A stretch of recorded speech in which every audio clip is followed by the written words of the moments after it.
Hi friends, samosa ഇല്ലാതെ എന്ത് നോമ്പ് തുറ അല്ലേ? ക്രിസ്മസിന് പ്ലം കേക്ക് ആണെങ്കിൽ നമ്മുടെ റംസാന് സമൂസയാണ് ഏറ്റവും ഫേമസ് ആയിട്ടുള്ള ഒരു ഐറ്റം. അപ്പം ആ സമൂസ നമ്മളിന്ന് എയർ ഫെയറിലാണ് കുക്ക് ചെയ്തെടുക്കുന്നത്. അങ്ങനെ സമൂസയെല്ലാം എയർ ഫെയർ വെച്ചിട്ട് നമ്മൾ സ്വിച്ച് ഓൺ ചെയ്ത് പവർ ബട്ടൺ പ്രസ് ചെയ്തു. സമൂസയുടെ ഓപ്ഷൻ ഇല്ലാത്തതുകൊണ്ട് നമ്മൾ പിസയുടെ ഓപ്ഷനിലാണ് സമൂസ കുക്ക് ചെയ്തെടുക്കുന്നത്. 180°C 12 മിനിറ്റിലാണ് നമ്മൾ കുക്ക് ചെയ്യുന്നത്. അങ്ങനെ ടെമ്പറേച്ചറും ടൈമും സെറ്റ് ചെയ്തിട്ട് ഓൺ ചെയ്ത് കൊടുത്തു. ഇനി അത് കുക്കായിക്കോളും. ഇനി ഒരു 6 മിനിറ്റൊക്കെ ആകുമ്പോഴത്തേക്കും നമുക്കിത് തിരിച്ചിട്ട് കൊടുക്കാം. കാരണം ഒരു ഭാഗം കുക്ക് ചെയ്തിട്ട് അടുത്ത ഭാഗം കുക്ക് ചെയ്യാൻ വേണ്ടിയാണ് അങ്ങനെ ചെയ്യുന്നത്. അങ്ങനെ 6 മിനിറ്റിന് ശേഷം നമ്മൾ വീണ്ടും സമൂസ എടുത്തിട്ട് തിരിച്ചിട്ട് കൊടുക്കുവാണ്.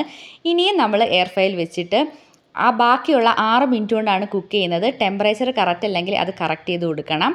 ഇനി ഇത് കുക്കായി കഴിയുമ്പം തനിയെ ഓഫ് ആയിക്കോളും. അപ്പം നമ്മുടെ ഒട്ടും എണ്ണ ചേർക്കാത്ത സമൂസ റെഡി ആയിട്ടുണ്ട്. അപ്പം എല്ലാവർക്കും ഇഷ്ടപ്പെട്ടെങ്കിൽ ഒന്ന് ലൈക്ക് ചെയ്യണേ. ടാറ്റാ.